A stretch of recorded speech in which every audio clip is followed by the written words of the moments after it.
Buen día, ¿cómo están todos? El tema de hoy es estreptococos. Los estreptococos pertenecen a una gran familia de bacterias que habitan en el medio ambiente y son parte también de nuestra microbiota normal. Varios de estos pueden ser patógenos, no patógenos, comensales, oportunistas.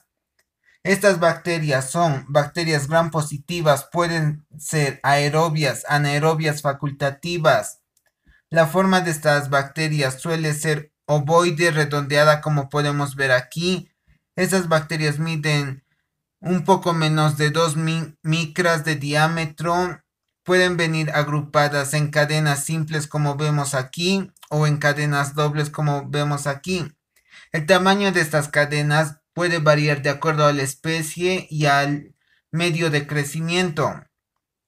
La tinción de estas bacterias puede ser Gram o Giemsa. El cultivo puede ser agar más sangre.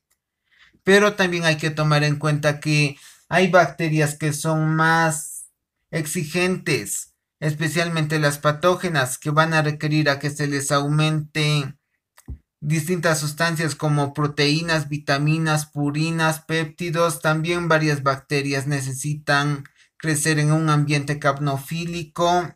También se le puede enriquecer al medio con sustancias como sangre, líquidos hísticos, sueros, etcétera. Las colonias de los estreptococos tienen un color blanquecino a un color grisáceo opaco. Estas suelen tener un aspecto mucoso gracias a las cápsulas. También pueden tener una decoloración verdosa. Los bordes de estas colonias pueden ser lisas o arrugadas. Los estreptococos presentan cápsulas que pueden ser cápsulas de polisacáridos, entre estas ácido hialurónico, ácido ciálico. Estas bacterias no forman esporas. Estas bacterias son inmóviles, producen toxinas, enzimas. Las enfermedades que son causadas por los estreptococos pueden afectar a distintos órganos como a las vías respiratorias, al corazón, a los riñones, a la piel, al tejido celular subcutáneo, y también pueden ser enfermedades sistémicas. Generalmente van a causar enfermedades infecciosas graves que pueden ser agudas o crónicas. También ocasionan enfermedades inmunológicas por depósito de complejos inmunes. Estructura antigénica. La estructura antigénica del estreptococo es compleja y variable, de las cuales tenemos a la cápsula. La cápsula le sirve al estreptococo para librarse de la fagocitosis y va a presentar un antígeno capsular K. Las fimbrias le sirven al estreptococo para adherirse al epitelio y va a presentar un antígeno fimbrial B. Los ácidos teicoicos y el peptidoglucano actúan como endotoxinas en el que van a aumentar los factores inflamatorios, aumentan a los polimorfonucleares, etc. La sustancia T es termolábil, ácido lábil y es un antígeno de superficie. La sustancia P, o llamada también nucleoproteínas, de las cuales no se conoce mucho. La proteína F, esta se adhiere a la fibronectina y también es considerada como el principal factor de adherencia. La proteína M es el factor antigénico más importante, de las cuales este va a venir en una disposición alfa helicoidal y de las cuales se ha descubierto alrededor de 200 tipos distintos de proteína M, de las cuales la proteína M1, M3, M5, M6, M14, M18 y M19 han sido relacionadas con la faringitis estreptocócica y la fiebre reumática. Y las del tipo M2, M49, M57, M60 y M61 han sido relacionadas con el impétigo y con la glomerulonefritis.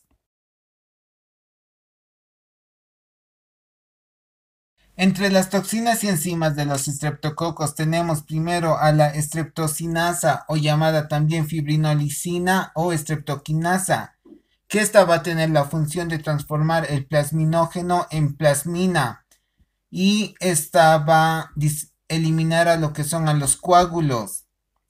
La desoxirribonucleasa o llamada también streptodornasa, que esta va a tener la función de degradar o despolimerizar al ADN libre de los exudados como la pus, o también degrada el ADN de los tejidos necróticos, y de esta forma va a disminuir lo que es la viscosidad y va a aumentar la diseminación de la enfermedad. La hialuronidasa va a tener la función de desdoblar el ácido hialurónico y de esta forma se va a poder diseminar con mayor facilidad la enfermedad.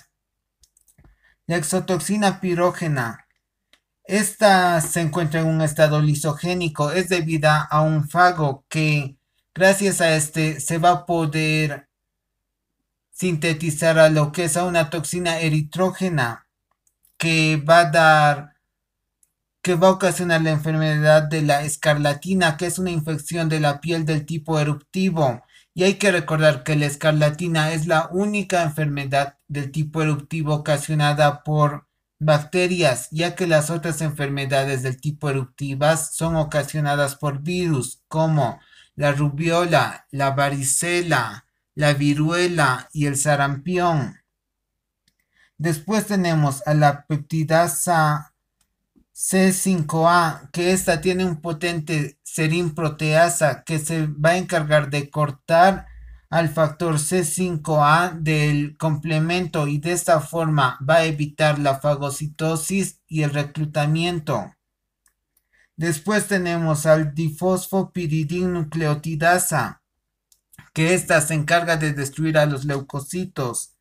Después tenemos a las hemolicinas, que estas se encargan de destruir las paredes celulares de los glóbulos rojos, de los cuales tenemos la streptolicina S y la streptolicina O, que esta se va a combinar de manera cuantitativa con la antiestreptolicina O, que este es importante para el diagnóstico de esta enfermedad. Los valores normales de la antiestreptolicina O son de 160 a 250 unidades Tolts. Clasificación de los estreptococos. Los vamos a clasificar de acuerdo a tres sistemas. Primero, de acuerdo a la hemólisis. Y estos a su vez se clasifican en alfa-hemolíticos, que presentan una hemólisis incompleta y una coloración verdosa. Los beta-hemolíticos, estos presentan una hemólisis completa. Los gamma hemolíticos o los no hemolíticos, estos no tienen hemólisis. Las reacciones bioquímicas, como su nombre lo dice, se basan en las reacciones bioquímicas. La clasificación de Rebecca Lancet-Field se basa de acuerdo a la serología de los estreptococos. Ahora vamos a pasar a hablar de algunas enfermedades ocasionadas por los estreptococos, de los cuales primero vamos a hablar del estreptococo piógenes. Primero tenemos la erisipela, que es una infección aguda de la piel, en el que va a haber dolor y signos de inflamación en la parte afectada. Hay síntomas sistémicos como leucocitosis, fiebre y escalofríos. La parte afectada va a estar sobresalida. También va a tener bordes bien definidos y se va a poder reconocer claramente la parte afectada y la parte no afectada. La celulitis. Esta va a afectar a lo que es al tejido celular subcutáneo, de los cuales no va a presentar bordes definidos y tampoco elevación de la piel, así que va a ser un poco difícil distinguir la zona afectada y la zona no afectada.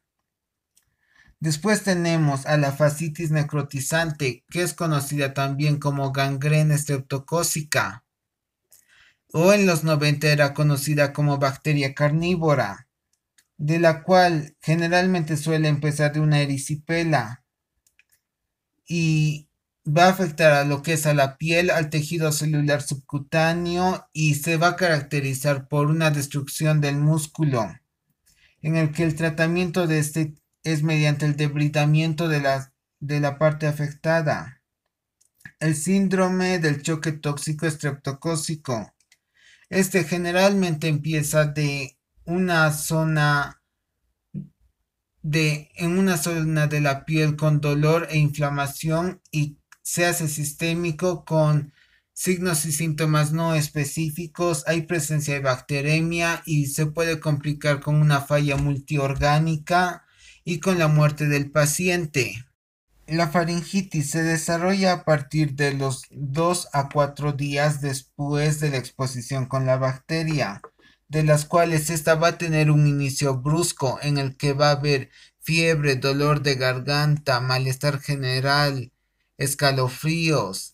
En la parte posterior de la faringe va a estar enrojecida y puede haber presencia de exudado. Después encontramos a la escarlatina, que es una complicación de la faringitis y es debida gracias a un bacteriófago en el que se va a secretar una exotoxina eritrógena que va a ocasionar a que haya la presencia de erupciones en la parte superior del tórax, en el cuello, en las extremidades.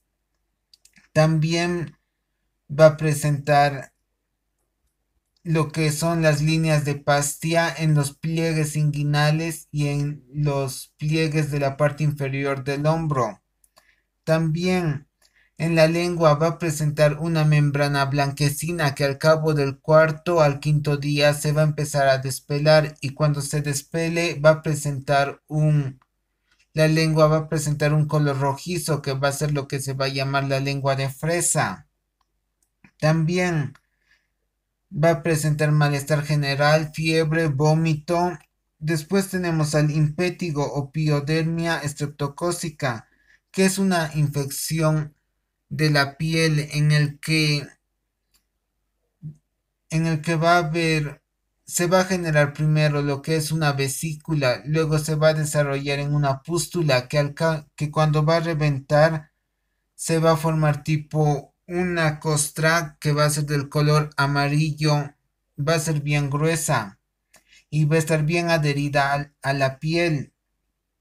Después tenemos la fiebre puerpebral, que esta se ocasiona después del embarazo, al acabar el parto, en el que primero va a haber una endometritis y después va a progresar a una septicemia. Entre las enfermedades del tipo sistémica está la septicemia y la bacteremia.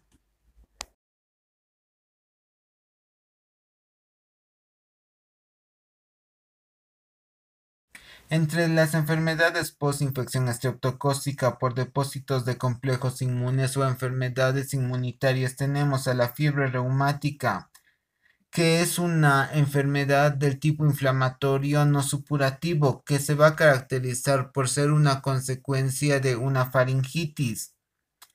Y para su diagnóstico vamos a basarnos en criterios mayores y menores de Jones, de las cuales dos criterios mayores más un criterio menor va a dar como resultado la fiebre reumática. Los criterios mayores son artritis, carditis, corea de Sydenham y eritema marginado de hebra.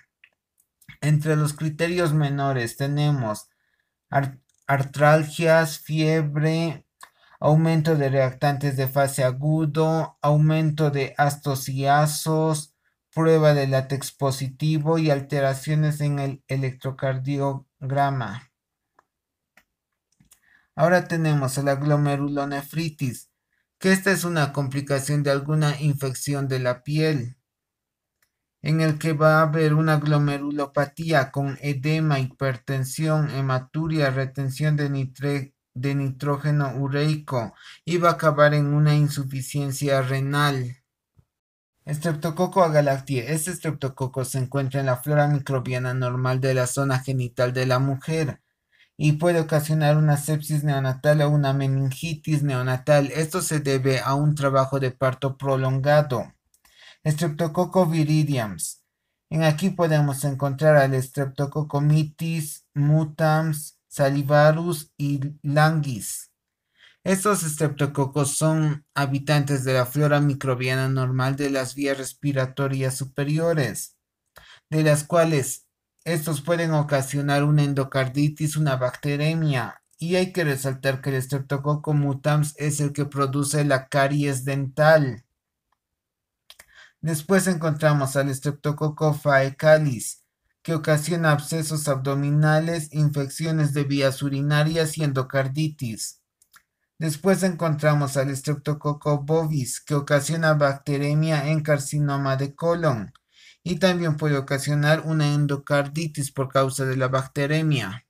Ahora vamos a pasar a hablar de las enfermedades ocasionadas por el Streptococcus pneumoniae, o llamado también neumococo, ya que se caracteriza por desarrollar lo que es la neumonía. En la neumonía, el paciente va a presentar dolor en punta de costado, fiebre, hemoptisis, expectoraciones hemorrágicas. También va a presentar rinorrea, congestión nasal, hipoxia, que se puede generalizar y convertirse en una artritis séptica, puede desencadenar una septicemia o una meningitis. Hay que recordar que la meningitis es ocasionada principalmente por el Streptococcus pneumoniae, también por el Haemophilus influenza y por el meningococo. En la meningitis el paciente va a presentar lo que es primero una cefalea, fiebre, pérdida del conocimiento, desmayo, convulsiones y principalmente rigidez de cuello. Después tenemos lo que es la otitis media, en el que el paciente va a desarrollar un dolor agudo del oído, luego hemorragia del oído, que es la otosagia. También puede presentar disminución auditiva o pérdida de la audición, va a presentar vértigo, mareos. Después tenemos a lo que es la sinusitis. En la sinusitis el paciente va a presentar lo que es primero una cefalea, va a sentir una presión detrás los ojos, después va a tener mal aliento y puede presentar fiebre. Y también el estreptococo se puede convertir en una enfermedad a nivel sistémico y desencadenar lo que es una bacteremia o una sepsis. Gracias, esto es todo del tema de estreptococos.